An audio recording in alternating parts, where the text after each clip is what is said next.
আমি বলি না যে আমরা একেবারে সবকিছুর ঊর্ধ্বে, আমাদেরও ভুল ত্রুটি আছে। কেন্দ্রীয় নেতা বা নেতা নির্বাচনের ক্ষেত্রে অনেকখানি আপনাদের আচ্ছা, বাণিজ্য আমি হয়। আপনার আমি একটা আমি এটা একটা কি একটা প্রশ্ন বড় কারণ? জি। আমি একটা আমি একটা প্রশ্ন করি। বিএনপি 2001 থেকে 2006 সাল পর্যন্ত ক্ষমতায় ছিল। বিএনপি নেতাদের নামে বিভিন্ন অভিযোগ ছিল। বিএনপি নেতাদের নামে দুর্নীতির অভিযোগ ছিল না? বিএনপির সাবেক যিনি প্রধানমন্ত্রী তার নামে, আজকে যিনি তারেক জিয়া, তার নামেই তো বিভিন্ন অভিযোগ ছিল, ছিল না? তার নামে তো বিভিন্ন অভিযোগ ছিল। বিএনপির আমলে 5 বছর দুর্নীতিতে চ্যাম্পিয়ন হয়েছেন। বিএনপির আমলে যখন বিএনপি মানে ক্ষমতায় ছিল আপনাদের তখন, ধারাবাহিকতা থেকে শুরু করে আরকি। আপনাদের আমলে না কনফার্ম আমাদের হয়েছে। ধারাবাহিক, আমাদের আমাদের আপনি আমাদের আমলে বিদ্যুতের দাবিতে কোনো কৃষককে গুলি করে হত্যা করা হয়নি, কোনো মানুষ বিদ্যুতের দাবিতে রাস্তায় নামে নেই। আমাদের আমলে সারের দাবিতে কোনো কৃষক এই কিন্তু তুলনাটাই রাস্তায় নামে এখন নেই। না যাই, কারণ এরকম তুলনা করলে অনেক ছোট, ছোট অনেক বিষয় না, ছোট আপনি তো বড়। আপনি তুলনা করেন। আমার আমার আমি বলি না যে আমরা একেবারে সবকিছুর ঊর্ধ্বে, আমাদেরও ভুল ত্রুটি আছে, আমাদেরও ভুল ত্রুটি আছে, আমাদেরও দোষ আপনি খুঁজে পাবেন। কিন্তু কিছু কিছু বিষয় আছে যেগুলো দেখেন, আমাদের আমলে বিদ্যুতের দাবি, আমি আবারও বলছি, কৃষকরা বিদ্যুৎ সারের দাবিতে রাস্তায় নামেনি। সারের জননেত্রী শেখ হাসিনা 17,000 কোটি টাকা ভর্তুকি দিচ্ছেন, এটি শেখ হাসিনা দিচ্ছেন। আমাদের আমলে যে মানে যখন সংকট দেখা দিচ্ছে, ক্রাইসিস দেখা দিচ্ছে, তখন যে মানুষের দুধের নহর বয়ে গেছে এটা বলবো না, কিন্তু মানুষ যাতে না খেয়ে থাকে এই ব্যবস্থা গ্রহণ করেছেন বঙ্গবন্ধু আচ্ছা। শেখ শেখ হাসিনা। এই যে আমি মানে আসি যে নিশ্চয়ই আপনি আপনাদের আমলের অনেক সাফল্য দেখাতে পারবেন, আবার অনেক শুধু ব্যর্থতাই না, অপরাধ দেখানোর সুযোগ আছে। হ্যাঁ, ফলে সেটা ওইদিকে হতে না পারে। গিয়ে আমি আসলে এটা এটা একটু আপনার কাছে জানতে চাই, তাহলে রিফাইন্ড আওয়ামী লীগের বিষয়ে মানে নেত্রীর সায় নাই। কিন্তু রিফাইন্ড আওয়ামী লীগের একটা প্রচেষ্টার ব্যাপারে যেটি শোনা যায়, বিশেষ করে নাম হচ্ছে সাবের হোসেন চৌধুরী, শিরিন শারমিন চৌধুরী, তাদের ক্ষেত্রে প্রক্রিয়াটাও দেখেন একই রকম হলো। তাদের বাকি নেতাদেরকে গ্রেপ্তার করা হচ্ছে, তারা জেলেই পড়ছেন, তাদের আর বের হওয়ার সুযোগ হচ্ছে না, খুব একটা নজির দেখা যাচ্ছে না। কিন্তু তাদের ক্ষেত্রে একই রকম পরিণতি, দুজনকেই মানে বিশেষ সময় ধরা হলো এবং জামিনে তারা বেরিয়ে আসলেন খুব দ্রুত। তাদের নাম আসে রিফাইন্ড আওয়ামী লীগের ক্ষেত্রে। আসলে বিষয়টা কি চলছে? আমি আপনার বলি, রিফাইন্ড আওয়ামী লীগের ব্যাপারে নেত্রী শেখ হাসিনার সাই নাই, এটা আমি মনে করি এই আপনার এই বক্তব্যটা ঠিক না। সাই আছে তাহলে? না, রিফাইন্ড আওয়ামী লীগ বলতেই তো কিছু নাই। আওয়ামী লীগ তো শেখ হাসিনা। তৃণমূলের কর্মীরা বিশ্বাস করে শেখ হাসিনা। রিফাইন্ড আওয়ামী লীগ কি পরিশুদ্ধ আওয়ামী লীগ? পরিশুদ্ধ আওয়ামী লীগ মানে আওয়ামী লীগের পরিশুদ্ধ নেতা হচ্ছেন শেখ হাসিনা, এবং তৃণমূলের কর্মীরা বিশ্বাস করে। আমি এস এম কামাল না। আর আপনি এই কারণে মনে করি যে রিফাইন্ড আওয়ামী লীগের ব্যাপারে শেখ হাসিনা সাই নাই, শেখ হাসিনার মানে অনুমতি দেয়নি। রিফাইন্ড মানেই তো মানে পরিশুদ্ধ আওয়ামী লীগ খুঁজলে তাকে শেখ হাসিনা হচ্ছে পরিশুদ্ধ। আওয়ামী লীগকে দাঁড় করাতে হলে শেখ হাসিনা, আমি আবারও বলছি, এটা আমার কথা না, তৃণমূলের কর্মীদের, আপনি একটা ইউনিয়নের কর্মীকে ফোন করে জিজ্ঞেন, আপনি এখন বলবেন যে আমাদের রাস্তার ঠিকানা হচ্ছেন শেখ হাসিনা। আমাকে বললে আমি তো দ্বিধাদ্বন্দ্ব করব, আমার মতো নেতাদের, যদিও সামনে কিছু বলবেন, হ্যাঁ আছে এরকম। কিন্তু তৃণমূলের কর্মীরা যারা হচ্ছে আওয়ামী লীগের মূল শক্তি, তারা কিন্তু তাদেরকে ফোন করে জিজ্ঞেন যে আপনার মূল শক্তিকে, আপনার আস্থা কি, বলবে শেখ হাসিনা। আর আপনি যে দুইজনের নাম কেছেন, আমি মনে করি তারা আমাদের দলের নেতা। একজন স্পিকার ছিলেন, একজন মন্ত্রী ছিলেন, দুজনই একজন মানে যোগ্য, দক্ষ।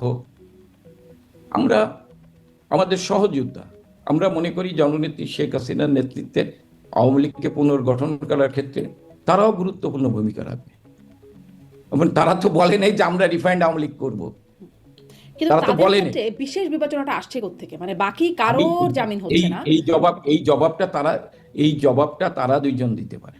তাদের ক্ষেত্রে আমার জিজ্ঞাসা দিক করার সুযোগ হচ্ছে না। আপনার কি হ্যাঁ, মনে হয় না, এই জবাবটা আমার আমার বা আপনি যেটা কি মনে হয়, ধারণা করতে পারেন হচ্ছেটা কি আসলে? আমার আমার যেটা মনে হয়, ধরেন সাবের হোসেন চৌধুরী আইপি এর চেয়ারম্যান ছিলেন,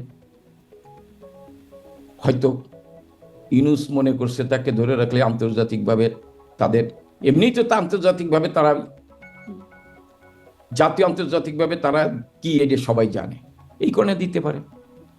শিরিন শাহ চৌধুরী স্পিকার, একজন নারী, এবং তিনিও কমনওয়েলথের পার্লামেন্টের চেয়ারপারসন ছিলেন, এইসব বিবেচনা করে দিতে পারে। এখন কি কারণে দিছে সরকার বলতে পারবে, আর কি কারণ ওনাদের দেশে ওনারা বলতে পারেন। আমার ধারণা, আমি এখানে কোনো কিন্তু খুঁজে পাই না।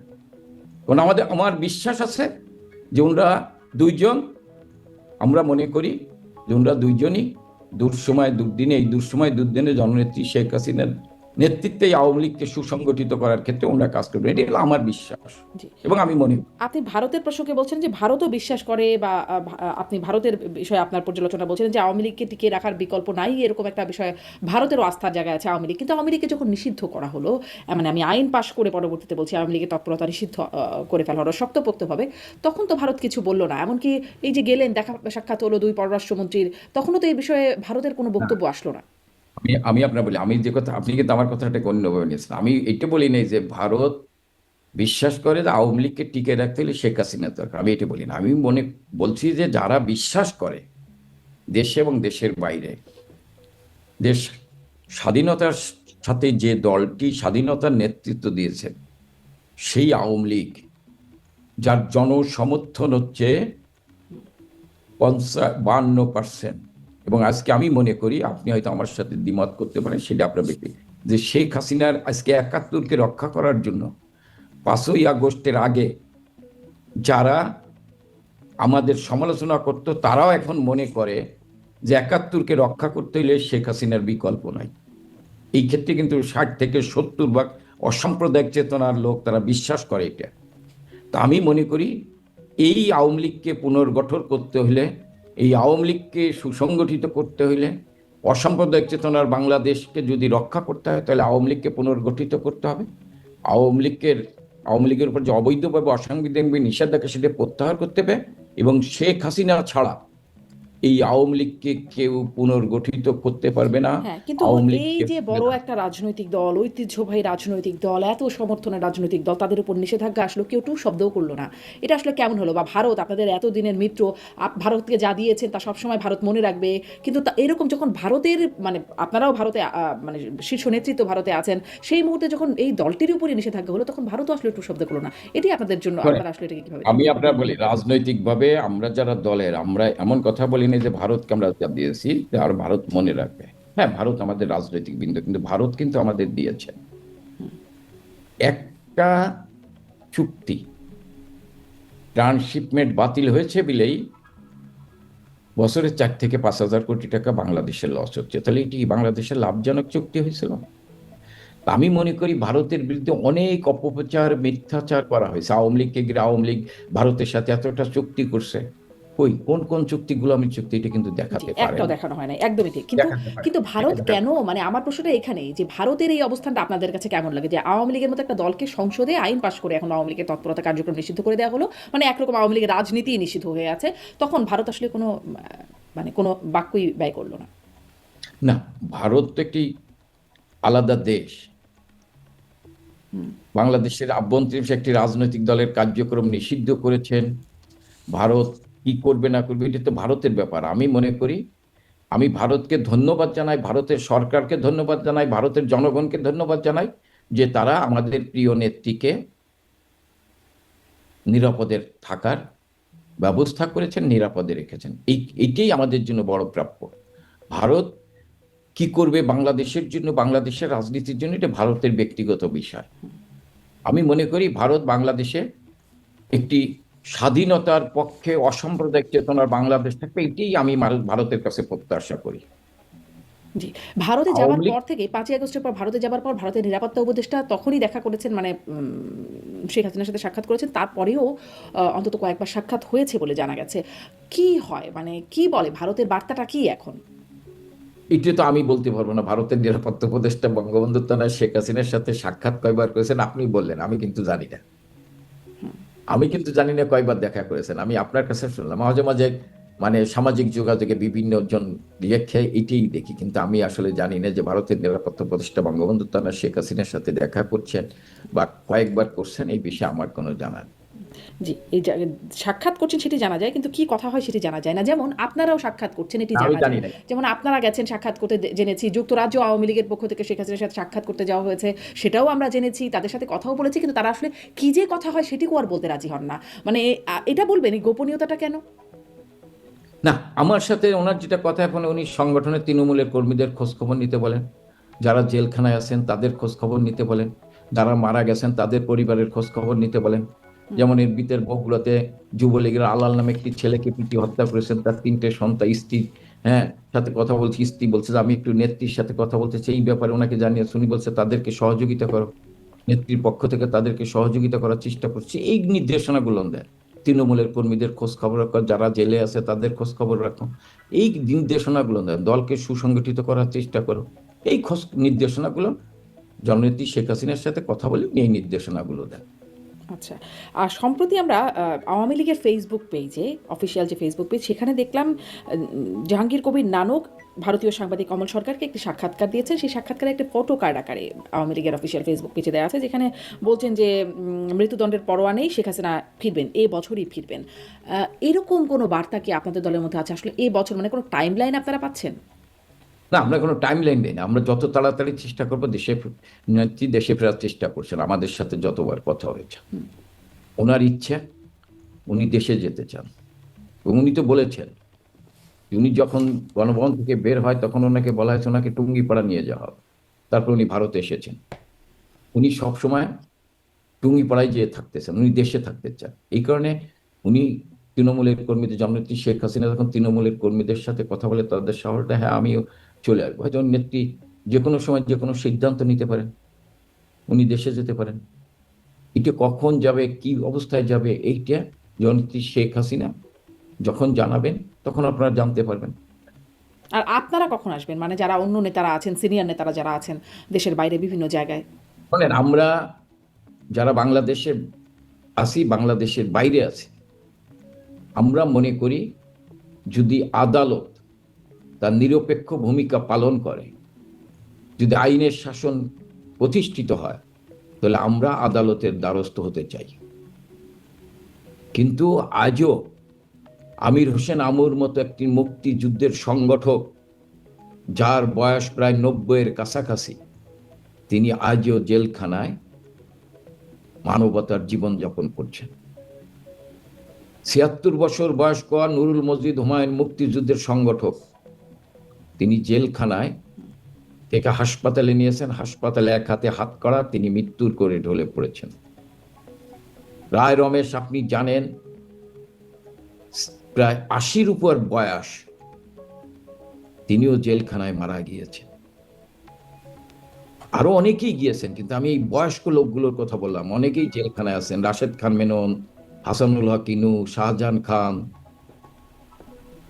অনেক, ডক্টর রাজ্জাক, ফারুক খান সাহেবের মতো লোক জেলখানায় আছেন, মানবতার জীবন যাপন করছে। তাদেরকে আজকে প্রায় 2 বছর তাদেরকে গ্রেপ্তার করে জেলখানায় রাখা হয়েছে। তাদেরকে যখন আদালত বেল দিতে পারছে না, আমির হোসেন আমুর মতো লোক গুলি করে মানুষ হত্যা করেছে, তাদেরকে যখন বেল দিচ্ছে না, তখন আমি এই অন্ধকারে পালিয়ে থাকা ছাড়া, আপনি যে বলেন যে আমরা কেন প্রকাশ আসি না, আমরা আদালতে শরণাপন্ন হতে চাই। আপনি যে বিভিন্ন তুলনা করছিলেন, ধরেন বেগম খালেদা জিয়াকে যখন জেল দেওয়া হয় তখনও তাকে জামিন দেওয়া হচ্ছিল না, কিন্তু মানে তিনি তো আসলে দেশেই থেকেছেন, মানে সেই তুলনা তিনি দেশে থেকেছেন, আমি বলছি তিনি দেশে থেকেছেন, তেনা কিন্তু কেউ মেরে ফেলার পরিকল্পনা করেনি। তিনি দেশে থেকেছেন এবং তিনাকে বাসায় থাকার ব্যবস্থা করেছেন, এবং সাথে একটি কাজের মেয়ে ছিলেন, আপনি জানেন। কিন্তু বঙ্গবন্ধু তা নয়, কিন্তু জেলে রাখুক, কিন্তু তাকে তো মেরে ফেলার পরিকল্পনা করা হয়েছিল। এটা তো 5ই আগস্টের পর বিভিন্ন জনের কথাবার্তা আপনি শুনেছেন যে তাদের পরিকল্পনা কি ছিল। তারা শেখ হাসিনাকে হত্যা করার উদ্দেশ্যেই গণভবনকে তারা আক্রমণ করেছিল, এবং কারা কারা ষড়যন্ত্রের সাথে জড়িত হয়েছে আজকে তো তা আপনি প্রকাশিত হয়েছেন, যেটা আমরাও বিশ্বাস করি। মানে কারা? আমি দেখলাম, যেখানে আমি আপনি তো দেখছেন, আমি এইগুলো এই সময় এই যে সিএসবি নিউজে তো বের হয়ে আসছে কারা কত টাকা দিয়েছেন। তা আমি মনে করি যে হ্যাঁ, আপনি বলতে পারেন, কিন্তু খালেদা জিয়াকে কিন্তু তার বাসায় থাকার ব্যবস্থা করা হয়েছিল, তার সাথে কাজের মেয়ে ছিল। আর শেখ হাসিনাকে তো হত্যা করার জন্যই হামলা করা হয়েছিল। আচ্ছা, শেখ হাসিনা 11-তে 1 বছর আপনি কারাবন্দী ছিলেন না, সেখানেও কিন্তু তাকে স্লো পয়জন দিয়ে হত্যা করার চেষ্টা করা হয়েছিল। এই একই অভিযোগ এখন বেগম জিয়ার মানে নেতাকর্মীরাও করেন যে আপনাদের সময় তাকেও স্লো পয়জনিং করার চেষ্টা করা হয়েছে। দেখেন, যদি স্লো পয়জন করা হইতো তাহলে বেগম খালেদা জিয়া তো বেঁচে থাকতেন না, আল্লাহ ওনাকে বেঁচতে নসিব করুন। শেখ হাসিনাও বেঁচে আছেন। হ্যাঁ, শেখ হাসিনা বেঁচে আছে, কিন্তু সেদিন সোলো পয়জন শেখ হাসিনাকে দেয় নাই, কিন্তু চেষ্টা করা হয়েছে। আপনি একটি সাধারণ মানুষও বলবে যে শেখ হাসিনার, আমি কাউকে কারোর সাথে তুলনা করি না, কিন্তু শেখ হাসিনার প্রতি যেভাবে তাকে হত্যা করার জন্য ষড়যন্ত্র করা, এটা কিন্তু বেগম খালেদা জিয়ার জন্য করা হয় না। হ্যাঁ, বেগম খালেদা জিয়ার সাথে আমাদের রাজনৈতিক প্রতিযোগিতা ছিল, রাজনৈতিক প্রতিপক্ষ ছিল, কিন্তু বিএনপির বাইরেও কিছু শক্তি আছে যারা শেখ হাসিনাকে হত্যা করতে চায়,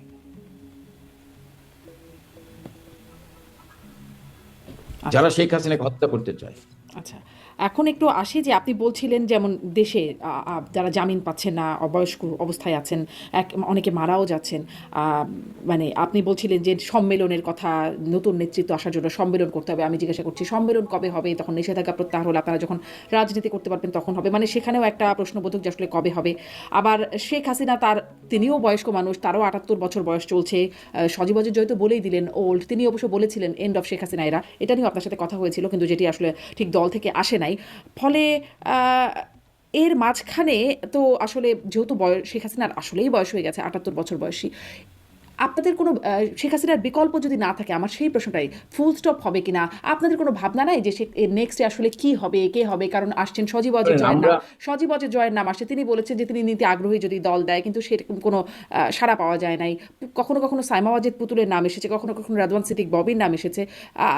মানে এখানে কোনো দলের মধ্যে কোনো ভাবনা আছে কিনা সেটা একটু যদি আপনি একটু পরিষ্কার করতেন, এবং শেখ রেহানার নাম কেন আসে না সেটাও একটু শুনতে চাই। আমাদের আবেগের জায়গা হচ্ছে বঙ্গবন্ধু পরিবার, আমাদের না, শুধু তৃণমূলের কর্মীদের আবেগের জায়গা হচ্ছে বঙ্গবন্ধু পরিবার। আমাদের দলটাকে ঐক্যবদ্ধ রাখতে হবে। কারণ আমরা অতীতে দেখেছি, আমি ব্যক্তিগতভাবে মনে করি আমার চাইতে দক্ষ, যোগ্য, মুক্তিযুদ্ধের নেতৃত্ব দিয়েছেন সেই সমস্ত নেতৃত্ব কিন্তু বঙ্গবন্ধুকে হত্যা করার পর দলকে ঐক্যবদ্ধ রাখতে পারেন নাই। এবং জননেত্রী শেখ হাসিনাকে 33 বছর বয়সে আওয়ামী লীগের দায়িত্ব দেওয়া হয়েছিল। আমি মনে করি সেই সময় নেতৃত্ব দায়িত্ব, আজকে আমরা যারা দলের বিভিন্ন পর্যায়ে নেতৃত্ব দিচ্ছি, আমরা কিন্তু তাদের তুলনায় বড় কিছু না, তারা আমাদের অনেক যোগ্য দক্ষ ছিল। তা আজকে বঙ্গবন্ধু তনয় শেখ হাসিনা এবং তার পরিবারের বাইরে অন্য কেউ নেতৃত্ব দিয়ে আওয়ামী লীগকে ঐক্যবদ্ধ রাখতে পারবে না, আওয়ামী লীগকে এগিয়ে নিয়ে যেতে পারবে না, আওয়ামী লীগের তৃণমূলের কর্মীরা সেইটাকে মেনে নেবে না। তাহলে এই পরিবারের মধ্যেও তো অনেকের নাম আছে, মানে তৃণমূলের চোখে মানে কে আসলে বিবেচনায় আছে? এটা বঙ্গবন্ধুর তো না, তিনি যতদিন আল্লাহ চাকে যতদিন সুস্থ রাখবে তিনিই আওয়ামী লীগের নেতৃত্ব দেবে, তিনি নির্ধারণ করে দেবে কে এই পরিবার থেকে নেতৃত্ব দেবে। কিন্তু আমরা মনে করি যতদিন বঙ্গবন্ধু তাকে আল্লাহ সুস্থ রাখবে, এবং উনি আজকে যে অবস্থা আল্লাহ ওনাকে সুস্থ রেখেছেন, আল্লাহ যদি এই অবস্থায় ওনাকে সুস্থ রাখেন, আমার বিশ্বাস ওনার নেতৃত্বেই আওয়ামী লীগ আবার বাংলাদেশে ঘুরে দাঁড়াবে, আবার এই দুঃশাসন, অপশাসন, জঙ্গিদের হাত থেকে বাংলার মানুষকে উনি মুক্তি করবে। জনাব এস এম কামাল, আপনাকে ধন্যবাদ। আসলে অনিশ্চয়তার অনেকগুলো জায়গা দেখা যাচ্ছে যেখানে এখনো আপনারা নিশ্চিত হয়ে ওঠে নাই, বা হয়তো সময়ে আপনারা নিশ্চিত হতে পারবেন বলে আমাদের নিশ্চিত